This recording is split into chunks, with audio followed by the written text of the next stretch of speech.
हूँ कि आप सब खैरियत से होंगे। आज मैं आप लोगों के लिए माइक्रोवेव टी केक की रेसिपी लेके आई हूँ और ये जो केक मैं आपको बनाना सिखाऊंगी बगैर किसी मशीन के बनाना सिखाऊंगी। तो सबसे पहले एक बोल में जो आपने 3 अदद अंडे तोड़कर डाल देने हैं। तो देखिए मैं तीनों अदद अंडे इस तरह तोड़ के इसमें डाल रही हूँ। अंडे लार्ज साइज़ के होंगे और रूम टेम्परेचर पर होंगे, यानी कि ठंडे नहीं होने चाहिए। ये देखिए इस तरह से तीनों अदद अंडे मैंने इसमें डाल दिए। अंडे डालने के बाद इसको ये जो विस्क होता है यानी हैंड बीटर होता है, इससे अच्छे तरीके से हम पूरे 1 मिनट के लिए बीट करेंगे। यानी इस तरह से इसको फेंटना है आपने पूरे 2 मिनट के लिए, 1 या 2 मिनट के लिए आपने इसको फेंटना है। तो देखिए मैंने इसे पूरे 2 मिनट के लिए आपके सामने जो है बीट किया है यानी फेंटा है। और इसको मैंने आपको स्पीड में इसलिए दिखाया था कि वीडियो ज़्यादा लंबी ना हो। अब हमने क्या करना है, यहाँ पे मैंने जो है 5 टेबल स्पून शुगर ली है। रेगुलर शुगर है यानी कि जो दानेदार चीनी है वो है। तो 5 टेबल स्पून होगी ये, ठीक है। आपने यानी कि मेजरिंग स्पून का इस्तेमाल करना है जो बेकिंग के लिए इस्तेमाल होते हैं, ठीक है। तो आपने ये करना है 5 टेबल स्पून में से थोड़ी थोड़ी करके इसमें डालनी है और इसे बीट करते जाना है। आप वीडियो स्पीड में देखिए, मैं इसको साथ साथ डाल के बीट करूंगी ताकि वीडियो लंबी ना हो जाए।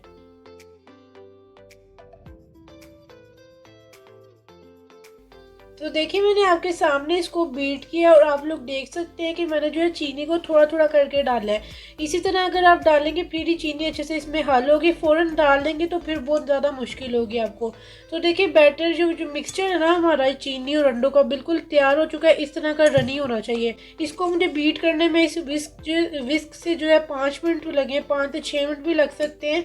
तो ये देखिए मशीन का आपने इस्तेमाल नहीं करना, जैसे मैंने बताया आपने वैसे ही बनाना है। अब ये तैयार है। जब अंडे और चीनी अच्छे तरीके से हल हो जाए तो इसकी अंडों की स्मेल खत्म करने के लिए इसके अंदर ½ टीस्पून वनीला एसेंस जाएगा, यानी कि जो वनीला एक्सट्रैक्ट होता है। इससे जो अंडों की स्मेल खत्म हो जाती है। अच्छे तरीके से मिक्स करेंगे और इससे जो है बहुत ज़बरदस्त सी खुशबू आएगी। वनीला एसेंस मैंने इसके अंदर अच्छे तरीके से मिक्स कर दिया है। अगर जो आपका वनीला एसेंस है वो इतना स्ट्रॉन्ग नहीं है तो आपने 1 टीस्पून डालना है। जो मेरे पास वनीला एसेंस था वो काफ़ी अच्छा था तो मैंने इसलिए ½ टीस्पून डाला है।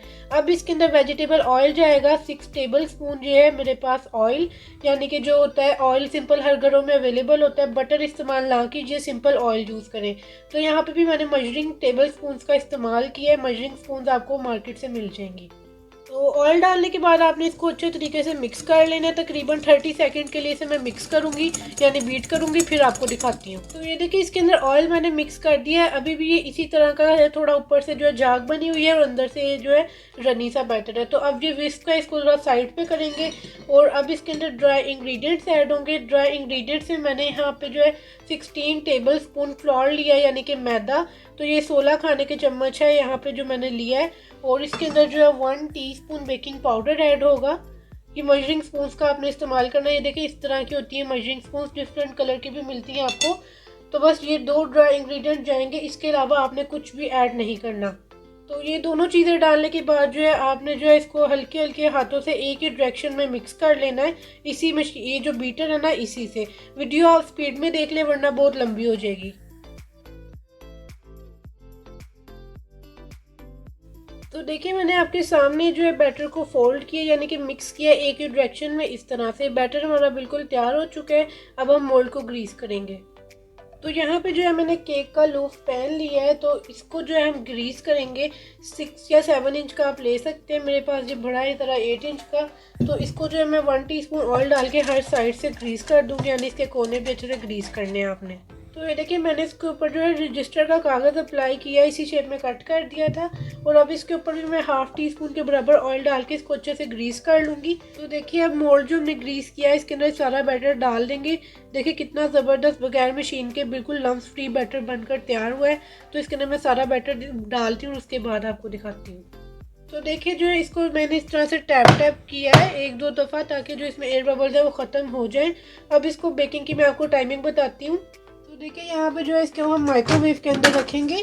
तो जो माइक्रोवेव जिसमें खाना गर्म किया जाता है हर घर में अवेलेबल होता है, इसके अंदर जो है हम ये वाला मोल्ड रख देंगे इस तरह से।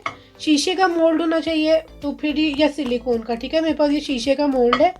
तो जो है इसको इस तरह से सेट कर देंगे और इसको बंद करके मैं आपको बेकिंग की टाइमिंग बता देती हूँ। इसको बेक करने की टाइमिंग ये है कि इसे जो है हमने पूरे 3 मिनट्स के लिए बेक करना है। अभी मैं 3 मिनट्स के लिए बेक कर रही हूँ, उसके बाद मैं आपको दिखाऊंगी। अगर बेक नहीं होगा तो फिर मैं मज़ीद 30 सेकंड्स के लिए बेक करूँगी। मेरे जो ये माइक्रोवेव है इसमें 3 मिनट एंड 30 सेकंड्स में ये बेक हो जाता है। आपका माइक्रोवेव उसमें जो है 4 मिनट्स में भी बेक हो सकता है, पूरे 3 मिनट्स में भी बेक हो सकता है, डिपेंड करता है। तो अब मैं इसे 3 मिनट्स के और बेक करूँगी। वीडियो आप स्पीड में देख लें ताकि वीडियो ज़्यादा लंबी ना हो।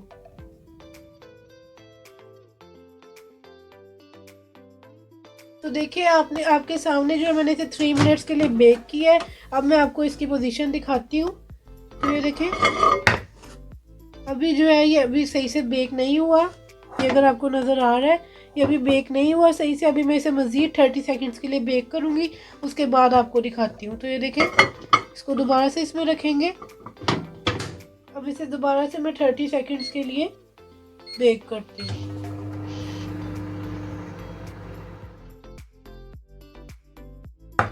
ये देखें जी बिल्कुल ज़बरदस्त केक बेक हो चुका है। ये आप लोग देख सकते हैं बहुत ही ज़्यादा सॉफ्ट है। अब इसको मैं फुल रूम टेम्परेचर पर आने दूंगी, यानी कि ठंडा होने दूंगी, उसके बाद आपको दिखाती हूँ। देखिए यहाँ पे जो है मैंने केक को फुल ठंडा कर लिया है। 15 से 20 मिनट के लिए मैंने इसे ऐसे ही रख दिया था ताकि ये ठंडा हो जाए। तो अब जो है इसको हम साइड से लैदा करेंगे ताकि केक इजीली मोल्ड से बाहर निकल जाए। मैंने इस तरह का स्पैचुला लिया है, आप नाइफ का भी इस्तेमाल कर सकते हैं। ठीक है, बड़े एहतियात से आपने स्पैचुला को इसकी साइड्स पे करना है, इस तरह लैदा करना है। ठीक है, साइड से मैं इसको लैदा करती हूँ और उसके बाद आपको दिखाती हूँ। तो यहाँ पे जो है मैंने इसकी साइड्स को लैदा कर दिया। अब इसको हम मोल्ड से बाहर निकालेंगे। जैसा कि मैंने आपको बताया कि मेरे पास जो है माइक्रोवेव के लिए मोल्ड इतना छोटा नहीं था, बड़े साइज में था, तो इस वजह से जो है इस तरह का ये थोड़ा सा मतलब इतना ज़्यादा जो है ये आपको बड़ा नहीं लग रहा, लेकिन मोल्ड के हिसाब से बहुत अच्छे से बेक हुआ है और ये देखिए बिल्कुल भी कच्चा नहीं है। तो अब इसका पेपर उतारते हैं। तो ये देखिए मैंने इसका पेपर उतार दिया। बहुत ही ज़्यादा सॉफ्ट बना है ये केक, आप लोग देख सकते हैं कितना ज़बरदस्त बना है। अब मैं आपको कट करके दिखाती हूँ। केक को कट करेंगे। बिस्मिल्लाहिर्रहमानिर्रहीम। मैं आपको जो है कट करके इसको पीस दिखाती हूँ अंदर से कि कितना ज़बरदस्त ये अंदर से भी बेक हुआ है। ये देखें, आप लोग देखकर अंदाज़ा लगा सकते हैं कितना ज़्यादा सॉफ्ट है ये देखिए बिल्कुल वैसे ही बना है जैसा आप ओवन में और पतीले में बनाते हैं ना, अब आप ऐसा माइक्रोवेव में भी बना सकते हैं जिसमें खाना गर्म किया जा सकता है। एक और पीस मैं आपको कट करके दिखाती हूँ। ये देखें कितना ज़बरदस्त ये केक बनकर तैयार हुआ है।